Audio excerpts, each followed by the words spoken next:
Assalamualaikum warahmatullahi wabarakatuh. Perkenalkan, nama saya Putri Madi Maulida, kelas 10 IPS 5, absen 23. Paramecium caudatum.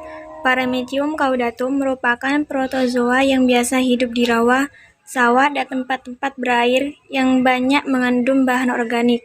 Bentuk tubuh Ciliata adalah oval, tidak berubah-ubah, memiliki dua inti sel, yaitu makronukleus dan mikronukleus.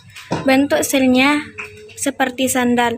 Paramecium caudatum dapat berkembang biak secara aseksual dan seksual. Tahapan pembelahan biner pada Paramecium caudatum. 1. Sel paramecium terdiri dari dua inti sel, yaitu mikronukleus yang berukuran kecil dan makronukleus yang berukuran lebih besar. 2. Inti yang lebih kecil bertanggung jawab dalam proses reproduksi. Dengan kata lain, mikronukleus berfungsi sebagai organela penanda terjadinya proses reproduksi aseksual pada paramecium. 3. Apabila kondisi lingkungan menguntungkan, nukleus yang lebih kecil akan mengalami pembelahan secara mitosis dan menjadi dua sel. Masing-masing inti sel bergerak ke ujung sel dan berlawan pada tahap ini. Organel celah mulut mulai menghilang. 4.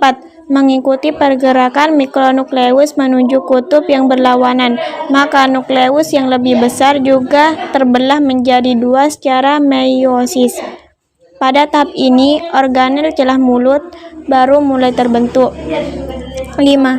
Kemudian setelah itu, sel membelah secara melintang di tengah dan dua fokaula kontraktil mulai terbentuk.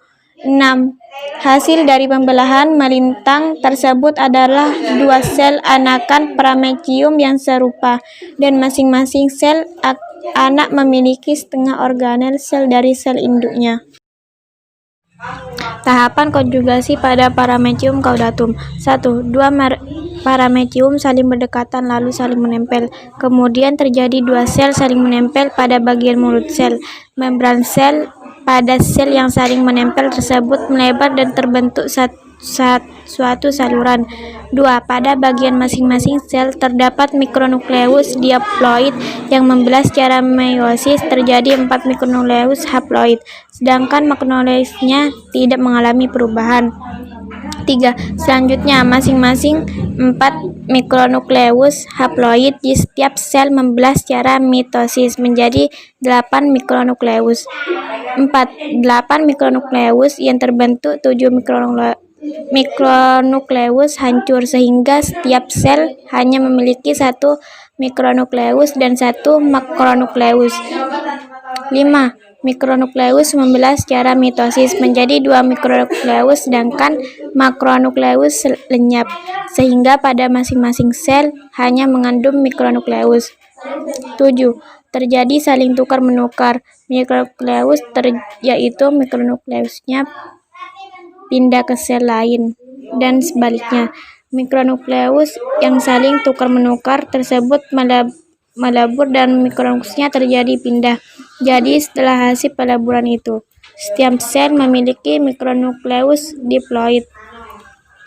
8. Setiap sel yang memiliki mikronukleus diploid, selnya pisah dan konjugasi berakhir. Kemudian 1 mikronukleus membelah secara mitosis, menghasilkan 2 mikronukleus. 9. Salah satu dari mikronukleus itu tumbuh menjadi makronukleus, sehingga setiap sel memiliki 1 mikronukleus dan 1 makronukleus. Sekian, terima kasih. Wassalamualaikum warahmatullahi wabarakatuh.